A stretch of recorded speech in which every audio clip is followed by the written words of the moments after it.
నేపాలీ పని మనుషులతో జర జాగ్రత్త సిపి సజ్జనార్ ప్రజలకు హెచ్చరిక.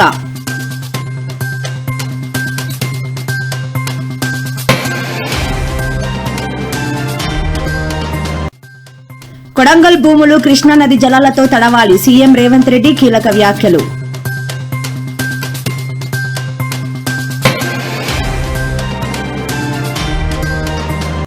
చిలకలగూడలో యువకుడి హత్య, యువతి ఇంటి ముందు ఆందోళన. పాలనలో ఆ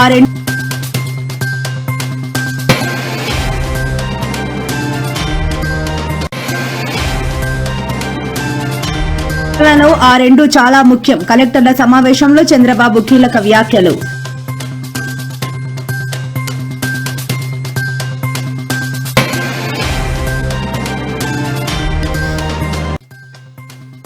విశాఖ ఐటీ పారిశ్రామిక హబ్ గా మారుతోందని వెల్లడించిన టీడీపీ ఎంపీ శ్రీ భరత్.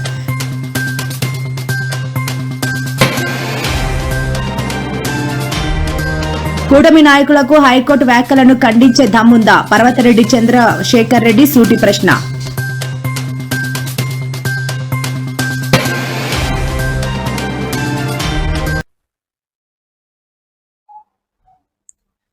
హైదరాబాద్ నగరంలోని అత్యంత లగ్జరీ అండ్ సెక్యూరిటీ ఎక్కువగా ఉండే ప్రాంతమైన జూబ్లీ హిల్స్ లో దారుణం చోటు చేసుకుంది. విశ్రాంత ఐపీఎస్ అధికారి వినయ్ రంజన్ రే భార్య అనుమానాస్పద స్థితిలో మృతి చెందగా పోలీసులు దీనిని హత్యగా నిర్ధారించారు. ఇంట్లో పనిచేస్తున్న నేపాలీ పని మనిషి ఈ దారుణానికి ఒడిగట్టినట్లు పోలీసులు ప్రాథమికంగా అనుమానిస్తున్నారు. నిందితులు అత్యంత క్రూరంగా ఈ హత్యకు పాల్పడ్డారు. బాధితురాలి నోట్లో గుడ్డలు కుక్కి ఆమె గట్టిగా కేకలు వేయకుండా అడ్డుకొని ఊపిరి ఆడకుండా చేసి ప్రాణాలు తీశారని సిపి సజ్జనార్ వెల్లడించారు.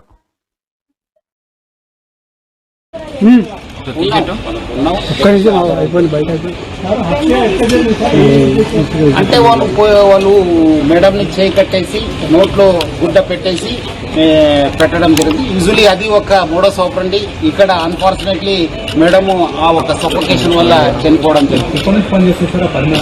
ఆల్మోస్ట్ 1 year నుంచి అయింది. సో వాళ్ళ మదర్ కోసం ఇక్కడ సార్ వాళ్ళ మదర్ కోసం ఆమె రావడం జరిగింది. తర్వాత మదర్ చనిపోయిన తర్వాత మళ్ళీ ఆమె కంటిన్యూ కావడం జరిగింది. అందుకు నేను ప్రజలందరూ కూడా మనం ఇంటికి వెళ్ళి ప్రచారం చేయడం జరుగుతుంది. నేపాలీస్ పట్ల మీరు అందరూ కూడా అప్రమత్తం ఉండాలి. ఎందుకంటే ఇంత పోలీస్ చెప్పిన తర్వాత కూడా మళ్ళీ మీ ఇంట్లో పెట్టుకున్నారు. వాళ్ళు ఎవరు ఏమన్నా చూడరు, వాళ్ళు అవకాశం కోసం చూస్తుంటారు. సో అందుకు ఇక్కడ ఒకటే కాదు, బెంగళూరులో అయింది, బాంబేలో అయినావు, పుణేలో అయినావు. సో జాగ్రత్త ఉండాలని చెప్పి నేను ప్రజలందరూ కూడా కోరుతున్నాను. డెఫినెట్లీ మిస్ అయినాం. దాన్ని మనం ఎంత పోయింది, ఏం పోయిందని చెప్పి అంచనా చేయడం జరుగుతుంది.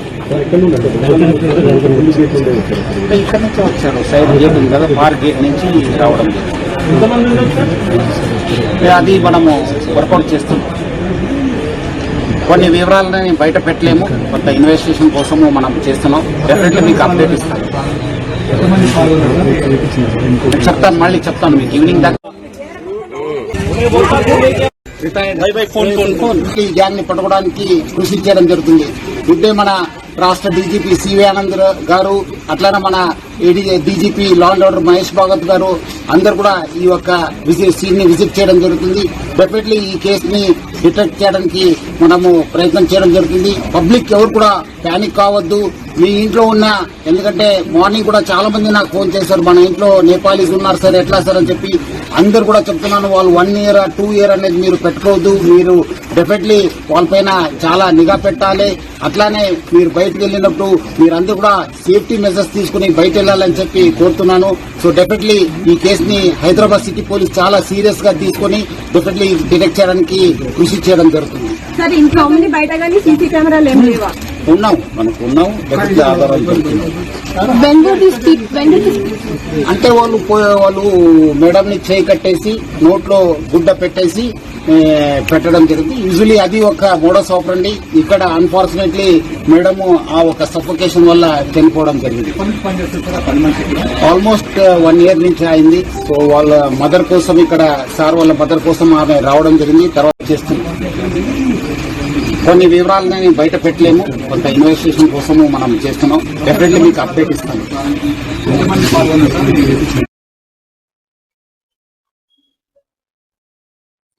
కొడంగల్ మెట్ట భూములు కృష్ణానది బలాలతో తడవాలన్నదే తమ లక్ష్యమని సీఎం రేవంత్ రెడ్డి అన్నారు. రాష్ట్రం గర్వించేలా పేదల తిరుపతిగా కొడంగల్ శ్రీవారి ఆలయాన్ని అభివృద్ధి చేస్తామన్నారు. రోజుకు 18 గంటలు కష్టపడుతున్నా ఇంకా సమస్యలు పూర్తి స్థాయిలో తీరలేదని సీఎం అన్నారు. పేదల సంక్షేమం కోసం తమ ప్రభుత్వం ఎన్నో పథకాలు తెచ్చిందన్నారు. కొడంగల్ నారాయణపేట ఎత్తిపోతల పథకానికి భూసేకరణ పూర్తి అయిందని, నిధుల కొరత లేదని స్పష్టం చేశారు. వికారాబాద్ కృష్ణా రైల్వే లైన్ పనులు కూడా త్వరలోనే ప్రారంభమవుతాయని సీఎం వెల్లడించారు. మనం తెచ్చుకున్నాం. మా మక్తల్ నారాయణపేట కొడంగల్ ప్రాజెక్టును పూర్తి చేస్తే మా శ్రీహరి నియోజకవర్గం, మా నారాయణపేట, మా కొడంగల్ కు ఇవాళ కృష్ణానది జలాలు రావాలి. ఏడాదిన్నర తిరిగే లోపల మీరు ఎట్టి పరిస్థితుల పనులను పూర్తి చేసి కృష్ణానది జలాలు కొడంగల్ భూములు తడవాలి. మీరు స్వయంగా ప్రతి నెల సమీక్ష చెయ్యాలి. భూసేకరణ మొత్తం చేసినాం, అనుమతులు అన్ని తెచ్చినాం, ఇక పనులు ముందుకు పోవాలి. వికారాబాద్ కృష్ణా లైన్ 90% మంజూరైంది.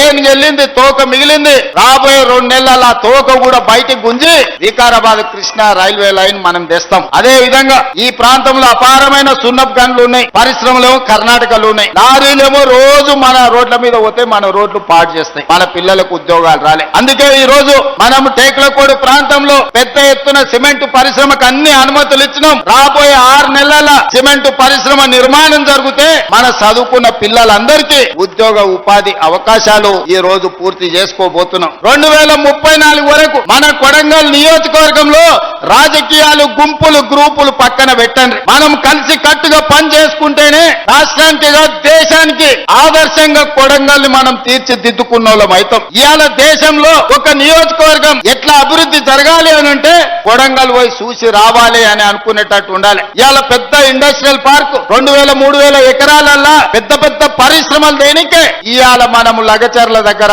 మనం పెద్ద పరిశ్రమలే కట్టుకుంటున్నాం. డైరెక్ట్ కోస్గి నుంచి ఇంటర్నేషనల్ ఎయిర్పోర్ట్ వరకు 300 ఫీట్ల రోడ్డు ముంబై, పూనా ఎట్లుంటదో అంత గొప్ప రోడ్డు ఇవాళ మనం తెచ్చుకుంటున్నాము. రోడ్డు అయినా 2027 డిసెంబర్ లోపల పూర్తి కావాలి. ఈ గుడి అయినా 2027 డిసెంబర్ లోపల పూర్తి కావాలి. విద్యాశాఖకు సంబంధించిన అన్ని స్కూల్స్ వచ్చే అకాడమిక్ ఇయర్ వరకే కంప్లీట్ చేయాలి. రైల్వే లైన్, సిమెంట్ పరిశ్రమల్ని అన్నిటిని కూడా 2027 డిసెంబర్ లోపల అన్ని పనులను పూర్తి చేసుకునేటట్టు ప్రతిరోజు పని చేయాల్సిందే.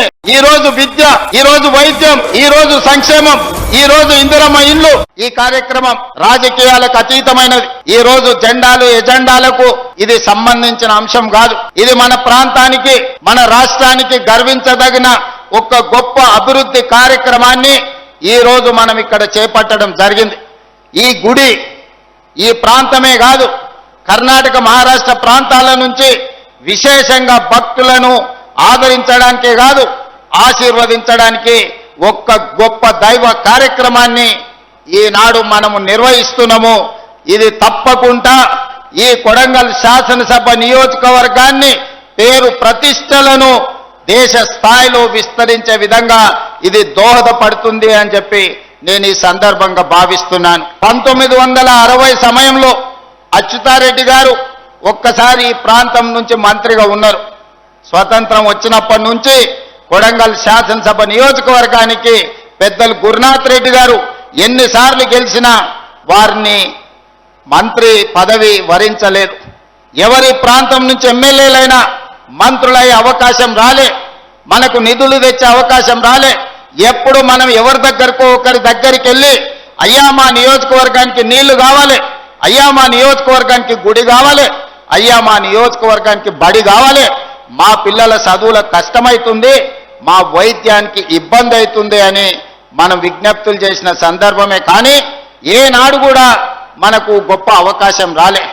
ఈనాడు 2009లో మొట్టమొదటిసారి మీరు ఆశీర్వదించి ఆనాడు 7,500 ఓట్లతోని ఎమ్మెల్యేగా గెలిపిస్తే 2014 వరకు గ్రామాలకు రోడ్లు, తాగునీరు, అదేవిధంగా కాలిపోతున్న ట్రాన్స్ఫార్మర్లు, పేలిపోతున్న మోటార్లను మనం ఈ రోజు అద్భుతంగా నాడు చేసుకుంటే 2014లో కార్యకర్తలు కష్టపడి తెలంగాణ రాష్ట్రానికి నాయకత్వం వహించి అత్యంత అనుభవజ్ఞులైన దామోదర్ రాజనరసింహ గారి నుంచి మొదలు పెడితే చెయ్యాలన్న ఆలోచనతోని పరిష్కరించుకుంటూ ప్రతి పేదవాడికి న్యాయం చెయ్యాలన్న ఆలోచనతోని పేదల సంక్షేమం, తెలంగాణ రాష్ట్ర అభివృద్ధికి రోజుకు 18 గంటలు పనిచేస్తూనే ఉన్నాం.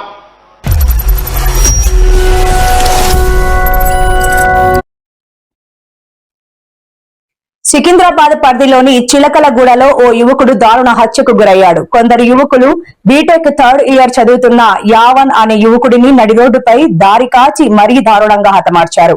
ఈ ఘటన స్థానికంగా తీవ్ర కలకలం రేపింది. 17 చోట్ల పొడిచి అత్యంత దారుణంగా చంపేశారు. ప్రేమ వ్యవహారమే యువకుడి హత్యకు కారణమని తల్లిదండ్రులు, బంధువులు ఆరోపిస్తున్నారు. ఈ హత్య కేసులో ఇప్పటికే 4గురిని అదుపులోకి తీసుకున్నామని చిలకలగూడ పోలీసులు వెల్లడించారు. మరో 2 కోసం గాలిస్తున్నామని తెలిపారు.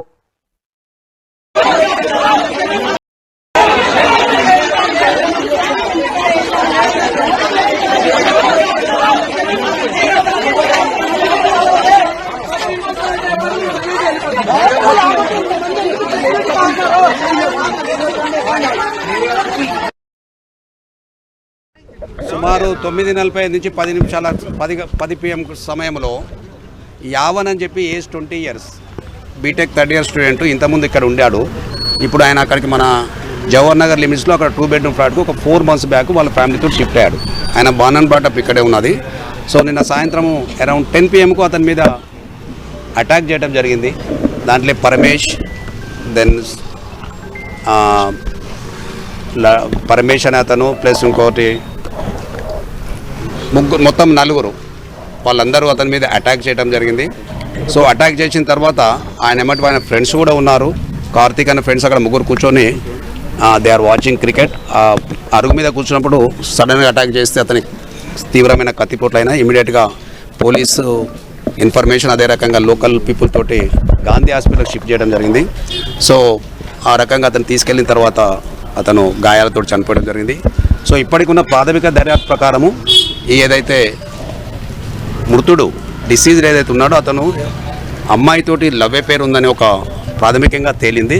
సో అమ్మాయి ఆ విషయంలో అమ్మాయి బ్రదర్స్ వాళ్ళ ఫ్యామిలీ మెంబర్స్ ఇంతకుముందు కూడా చాలాసార్లు వార్నింగ్ ఇచ్చినట్టు ఒక 4 months క్రితం కూడా అతన్ని బెదిరించినట్టు తెలిసింది. బట్ ఇటువంటి ఇన్ఫర్మేషన్ మనకు పోలీస్ కంప్లైంట్ రాలేదు. సో లోకల్లో ఉన్న వాళ్ళు దాన్ని పాసిఫై చేసి వాళ్ళకు కాంప్రమైజ్ వాళ్ళు కూడా ఊహించలేదు ఇంత పెద్ద దురాఘాతం అవుతుందని. నిన్న అతని మీద అటాక్ చేయడం వల్ల అతను చనిపోయాడు. ఇమ్మీడియట్గా పోలీస్ రెస్పాండ్ అయింది. కేసు మర్డర్ కేసు కింద రిజిస్టర్ చేశాం. అతి త్వరలో అందరూ ఇన్వాల్వ్ అయిన రెస్పాన్సిబుల్ అయిన అందరు నిందితులను డీసీపీ గారి ఆధ్వర్యంలో, డీసీపీ గారు కూడా వస్తున్నారు, డీసీపీ గారి ఆధ్వర్యంలో, సిపి గారి పర్యవేక్షణలో అందరినీ కూడా అరెస్ట్ చేస్తాము. ఇమ్మీడియట్గా ఈ కేసులో మంచి దర్యాప్తు చేసి నిందితులకు అందరూ శిక్ష పడటకు అన్ని రకాల పోలీసు చర్యలు తీసుకుంటుంది. గతంలో నిందితుల మీద ఉన్నాయని తెలుస్తున్నది, మేము వెరిఫై చేస్తాం. ఇంతకుముందు కూడా ఆ ఫ్యామిలీకి ఇంకో పక్క ఉన్న వేరే ఫ్యామిలీకి మనకు ఇన్సిడెంట్ అయింది. లాస్ట్ టైం కూడా 307 కేసు పెట్టడం జరిగింది. వాళ్ళని జైలు కూడా పంపించాం. వాళ్ళ మీద షీట్స్ కూడా ఓపెన్ ఉన్నాయి. సో మళ్ళీ ఇది ఒక ప్రేమ వ్యవహారం అని తెలుస్తుంది. నిజంగా అది ఏంది, what is the motive behind this murder అనేది మేము కొంచెం మీరు టైం ఇస్తే మేము దర్యాప్తులో మీ అందరికీ వివరాలు మళ్ళీ చెప్తాం. అటువంటిది ఇంకా మనకు దీంట్లో అటువంటి యాంగిల్ లేదు. అమ్మాయికి సంబంధించిన వాళ్ళే డైరెక్ట్గా ఇన్వాల్వ్ అయ్యి కొట్టడం జరిగింది. సో మనకు చూసిన వాళ్ళు ఐవేస్తున్నారు. సుపారీ గ్యాంగ్ అనే యాంగిల్ ఇందులో ఎక్కడ కూడా లేదు. ప్రాథమికంగా మనకు ఉన్నదాని ప్రకారం 5 members అనుకుంటున్నాం. దీని వెనక కూడా ఇంకెవరైనా కుట్ర ఉన్నారా, వాళ్ళకి సంబంధించిన ఎవరైనా కాన్స్పిరేటర్స్ ఉన్నారా, ఎవరైనా అబెటర్స్ ఉన్నారా, ఈ కేసులో ఈ కేసులో ఇన్వాల్వ్ ఉన్నా కానీ ఎవరిని కూడా వదిలిపెట్టము. తప్పకుండా అందరిని అరెస్ట్ చేస్తాము. అందరిని కోర్టు ముందర పెట్టి వాళ్ళకు శిక్ష పట్టేట్టు అన్ని రకాల చర్యలు మేము తీసుకుంటాం. సార్ ఇంట్లో డ్రగ్స్ తీసుకుంటున్నారని ఆరోపిస్తున్నారు సార్. చూస్తాం, అది కూడా వెరిఫై చేస్తాం. అరెస్ట్ చేసిన తర్వాత వాళ్ళకి డ్రగ్స్ టెస్ట్ చేస్తాం. ఇన్ కేసు డ్రగ్ ఉంటే ఆ సెక్షన్ కూడా పెడతాం. ఎవరు ఎలాంటి నేరానికి పాల్పడినా ఇది ఒక రకంగా అబ్బాయి మీద దాడి చేయడం అనేది ఎవరు కూడా సహించరు. సో చట్ట ప్రకారం అన్ని చర్యలు తీసుకొని వాళ్ళకు శిక్ష పడేంత వరకు కూడా మేము అన్ని రకాల చర్యలు తీసుకుంటాం. అది ఇంకా మనకు తెలియదు. ఇప్పుడు అది మనం ఈ స్టేజ్లో మనం చెప్పలేము. బట్ అది మోస్ట్లీ లేదని అనుకుంటున్నాం. But during course of investigation ఇంకా ఏం ఫ్యాక్ట్స్ వస్తాయి, ఏం నిజాలు బయటకు వస్తాయి అనేది మనం ఈ స్టేజ్లో చెప్పలేము. అది ఇప్పుడు చెప్పలేము ఆ స్టేజ్. ఇప్పుడు అమ్మాయిని ఇప్పుడు పిక్చర్లో తీసుకురావడం, మాట్లాడడం అనేది అది ఒక ఇప్పుడు అసంభవం, ఇప్పుడు అంతా కాదు. సో వెరిఫై చేస్తాం. మోటివ్ మాత్రం ఇప్పటికున్న ప్రాథమికంగా మాత్రం ఆ లవ్ అఫేర్ అనే విషయంలో అతని మీద దాడి చేసి హత్య చేయడం జరిగింది. మేము ఈ కుటుంబ సభ్యులకు కూడా మేము చెప్తున్నాం ఏంటంటే వాళ్ళు ఎలాంటి అపోహలు పోవద్దు. ఆ తల్లిదండ్రులు కూడా ఏదైతే చెప్తున్నారో ఎలాంటి అపోహలు తప్పకుండా చట్ట ప్రకారం వాళ్ళందరినీ చట్టం ముందు తీసుకొచ్చి చట్ట ప్రకారము చర్య తీసుకుంటాం. మళ్ళీ మీ అందరి సభాముఖం చెప్తున్నాం, వాళ్ళు కూడా ఎలాంటి ఈ దుందుడుకు చర్యలు చేసి వాళ్ళు మాకు పోలీసులు సహకరించాలని మరొకసారి మీ అందరి ద్వారా ఆలోచిస్తాం. టీమ్స్ ఫామ్ అయిపోయినాయి, అన్నీ ఒక 5-6 టీమ్స్ ఫామ్ అయినాయి. We're on the job. ఇమ్మీడియట్గానే మేము వాళ్ళందరినీ అతి త్వరలో అరెస్ట్ చేస్తాము, అరెస్ట్ చూపిస్తాము. చట్టం ఇంకా నడుస్తున్నది, చెప్తాము అది మేము పరువు హత్య లేదు, పరువు హత్య ఏం లేదు, పరువు హత్య అనేది యాంగిల్ లేదు. బట్ డ్యూరింగ్ ఇన్వెస్టిగేషన్లో ఏమొస్తుంది అనేది మనం చూస్తాం. ఇప్పుడు ఈ స్టేజ్లో ఇవన్నీ చెప్పనీకి లేదు. ఈసారి ప్రాథమిక ప్రిలిమినరీ స్టేజ్ ఉన్నది ఇన్వెస్టిగేషన్. అన్ని యాంగిల్లో ఎక్కడ కూడా వాళ్ళకు నిందితులు తప్పించుకోకుండా కఠినమైన శిక్షలు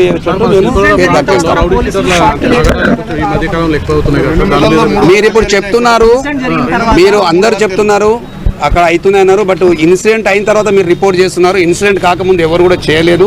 మీరు చెప్పే కంప్లైంట్ నిజంగా మా వాళ్ళు యాక్షన్ తీసుకోకుండా డెఫినెట్గా వాళ్ళ మీద యాక్షన్. మీ కంప్లైంట్ ఇస్తే 2 నెలల్లో 3 హత్యలు అనేది మరి నాకైతే తెలియదు. అన్ని ఆరోపణలను పరిగణలో తీసుకుంటాం. వాళ్ళ క్రిమినల్ రికార్డు అంతా తీసుకుంటాం. వాళ్ళని అన్ని రకాలుగా కట్టడి చేయడానికి అన్ని ప్రయత్నాలు చేస్తాం. నిన్న డీసీపీ గారు కూడా వచ్చినారు, చిలకల కూడా జ్యూరిడిక్షన్ లో లా అండ్ ఆర్డర్ ఏమన్నా చేజారిపోయిందా? లా అండ్ ఆర్డర్ ఎక్కడ చేజారిపోలేదండి, మీరు అందరూ చూస్తున్నారు. ఇది ఒక ఇష్యూ మీద జరిగిన హత్య, ఇదేదో లా అండ్ ఆర్డర్ రిలేటెడ్ కాదు. బట్ లేట్ ఎక్కడ రాలేదు, ఇమ్మీడియట్. నేను నైట్ డ్యూటీ ఉన్నాను, ఇమ్మీడియట్ రష్ వచ్చాము. లే అన్నీ వచ్చాను. నేను నైట్ డ్యూటీ ఉన్నాను, రాత్రి నేను వచ్చాను, ఏసీపీ నైట్ డ్యూటీ ఉన్నాడు, ఆయన వచ్చాడు, అన్ని టీములు వచ్చాము. ఇంత ఇమ్మీడియట్గా ఏం చేయాలో అవన్నీ చేశాము. దర్యాప్తు వేగవంతం అవుతుంది, నిందితులందరినీ అరెస్ట్ చేస్తాం.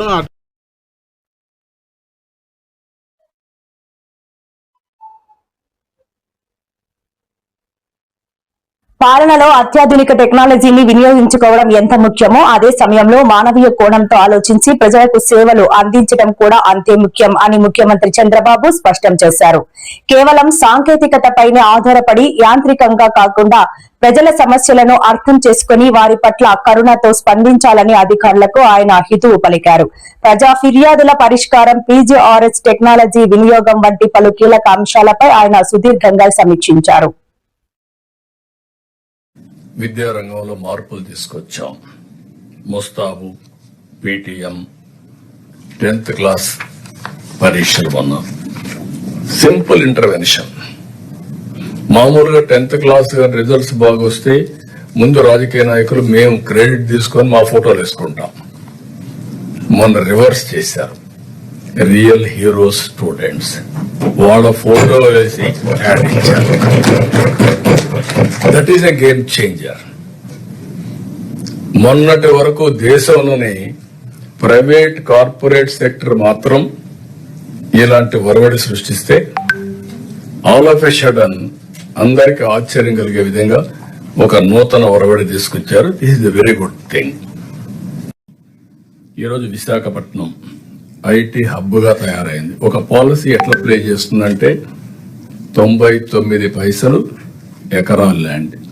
మనకు ఉద్యోగాలు కావాలి. ఉద్యోగాలు కావాలంటే ఎక్కడో ఒక ఫ్లాగ్షిప్ ప్రోగ్రామ్ ఇవ్వాలి. ఆ 99 పైసలు is a game changer.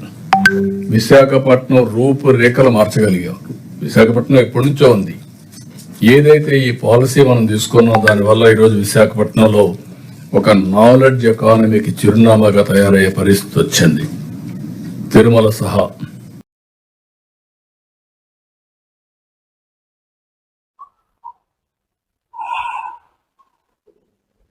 రాష్ట్రాభివృద్ధికి YCP అడ్డుపడుతోందని, ఏదైనా అభివృద్ధి జరిగితే అది తామే చేశామంటూ క్రెడిట్ తీసుకోవడానికి ప్రయత్నిస్తోందని టీడీపీ ఎంపీ శ్రీ భరత్ విమర్శించారు.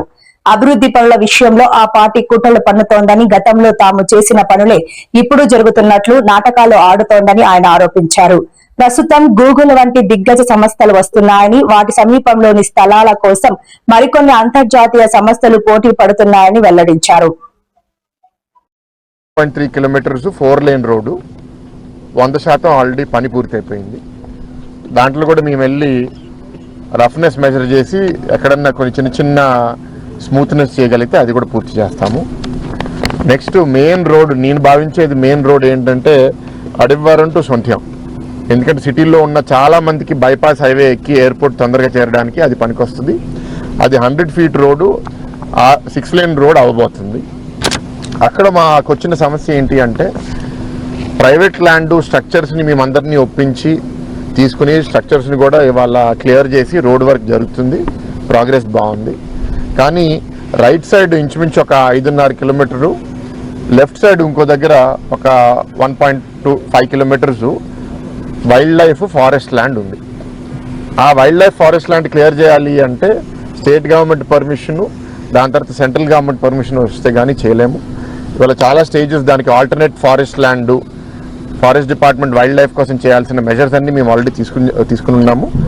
స్టేట్ గవర్నమెంట్ నుంచి త్వరలో క్లియరెన్స్ వస్తుంది అండ్ అది సెంట్రల్ గవర్నమెంట్ కూడా వెళ్తుంది. We're hopeful that by June ఆ సెక్షన్ కూడా అయిపోతుంది. అది జూన్ అయినా మిగతా part of the work is going to be completed by May. ఇప్పుడు ఆ వర్క్ ఇవాళ 41.67% పూర్తవడం జరిగింది. అండ్ రిమైనింగ్ ఈ 58% అనేది ఆ ఫారెస్ట్ ల్యాండ్ వల్ల ఒక 15%, 20%.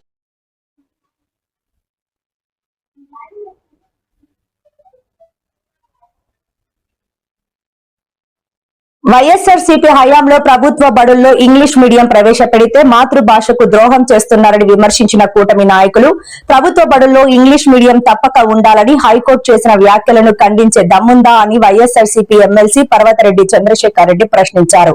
పేదల పిల్లలు భవిష్యత్తులో ఉన్నత స్థానాల్లో ఉండాలన్న ఆకాంక్షతో ప్రభుత్వ బడుల్లో ఐబీ, సిబిఎస్ఈ ప్రవేశపెడితే అధికారంలోకి వచ్చాక కేసులు వేస్తామని హెచ్చరించారని గుర్తు చేశారు. లో చదువులు చెప్పాలా, పేదగారిని ఎంత తోలనాడినారో అందరూ కూడా చూసాం.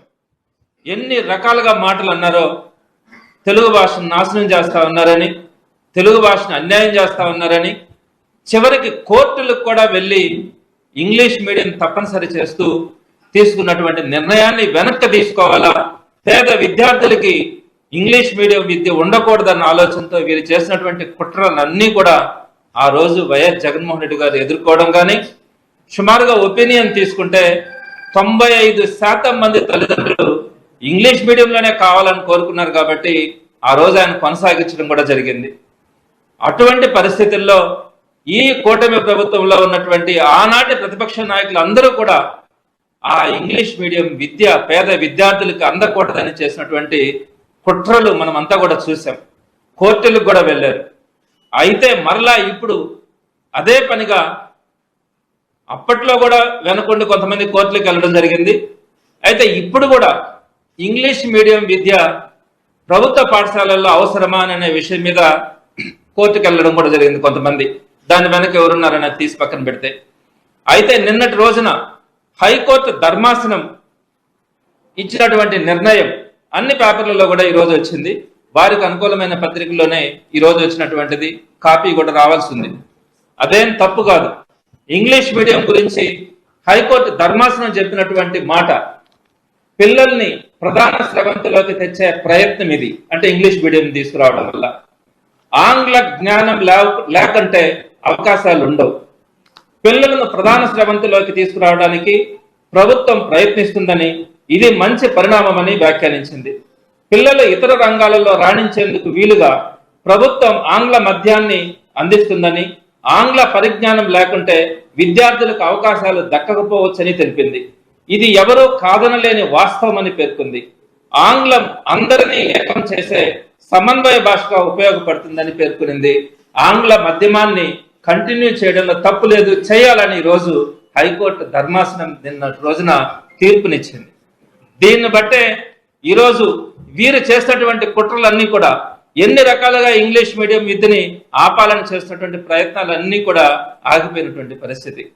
సో తప్పనిసరిగా ఆ రోజు జగన్మోహన్ రెడ్డి గారు ఒక విజన్తో, ఒక ముందు చూపుతో పేద పిల్లలందరికీ ఒక మంచి విద్యను అందించాలన్న ఆలోచనతో ఆ రోజు రాజశేఖర రెడ్డి గారు ఫీజు రియంబర్స్మెంట్ పథకాలు లాంటివి తీసుకురావడం కానీ, జగన్మోహన్ రెడ్డి గారు దాని కొనసాగింపుగా ఇంగ్లీష్ మీడియం కానీ, సిబిఎస్ఈ సిస్టమ్ తీసుకురావడం కానీ, నాడు నేడు ద్వారా రీఫార్మ్స్ కానీ, అలానే విద్యా కానుక, మంచి భోజనం పెట్టాలని, అమ్మఒడి కానీ, ఫీజు రియంబర్స్మెంట్ కానీ, వసతి దీవెన కానీ, ఇలాంటి అనేకమైనటువంటి రీఫార్మ్స్ ద్వారా ఎడ్యుకేషన్ సిస్టమ్ ని భారతదేశంలోని అత్యున్నత స్థాయికి తీసుకొచ్చినటువంటి ఘనత, ఒక ముందు చూపు, ఒక విజన్ ఉన్నటువంటి లీడర్ వైఎస్ జగన్మోహన్ రెడ్డి గారని ఈ రోజు హైకోర్టు ధర్మాసనం ఇచ్చినటువంటి తీర్పు ద్వారా మనందరికీ కూడా స్పష్టమైంది.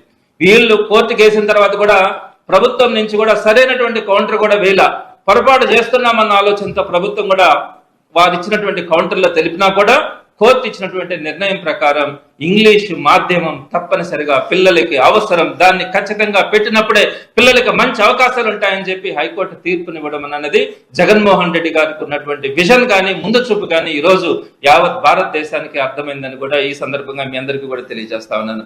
ఇదే విధంగా నేను కొన్ని మాటలను కూడా మీ ముందు కోట్ చేస్తాను. ఆ రోజు తెలుగు సబ్జెక్టుని కంపల్సరీగా పెడుతూ ఇంగ్లీష్ మీడియంలో ఎడ్యుకేషన్ ఉండాలని ఒకేసారి 10th క్లాస్ దాకా కూడా ఇంగ్లీష్ మీడియం తీసుకురాల జగన్మోహన్ రెడ్డి గారు. మొట్టమొదటిగా 2020-21 సంవత్సరంలో 6వ తరగతి వరకు మాత్రమే ఇంగ్లీష్ మీడియం తీసుకొని వచ్చి ఆ తర్వాత ఒక్కొక్క సంవత్సరం 7, 8, 9, 10 2025 సంవత్సరం దాకా 1 by 1 ఒక్కొక్క సంవత్సరాన్ని ఇంగ్లీష్ మీడియంకి పెంచుకుంటూ ఇంగ్లీష్ మీడియాన్ని ప్రతి పేద విద్యార్థికి కూడా తీసుకురావాలని ఆ రోజు ఆయన నిర్ణయం తీసుకొని ముందుకెళ్తే ఇదే చంద్రబాబు గారిని, లోకేష్ గారు కానీ మాట్లాడినటువంటి మాటలు కొన్నింటిని నేను మీకు కోట్ చేస్తాను. 2019 నవంబర్ 22వ తారీఖున గారు కూడా ఇంగ్లీష్ మీడియం చంద్రబాబు గారి దగ్గర నుంచి, లోకేష్ గారి దగ్గర నుంచి, ఇక్కడ మంత్రి నారాయణ గారి దగ్గర నుంచి, అనగాని సత్యప్రసాద్ దగ్గర నుంచి, బుద్ధప్రసాద్ గారి నుంచి ప్రతి ఒక్కరు కూడా ఏదైతే ఈ స్టేట్మెంట్స్ ఇచ్చినారో వారి కొడుకుల్ని కానీ, వారి మనవళ్ళు కానీ, వారి మనవరాళ్ళు కానీ తెలుగు మీడియంలో చదివిస్తా ఉన్నారా, ఇంగ్లీష్ మీడియంలో చదివిస్తా ఉన్నారా? ఒక్కళ్ళైనా కూడా ఈ స్టేట్మెంట్స్ ఇచ్చినటువంటి ప్రతి ఒక్కరు కూడా వారి అంతరాత్మని వారు ఒకసారి పరిశీలించుకోవాలా.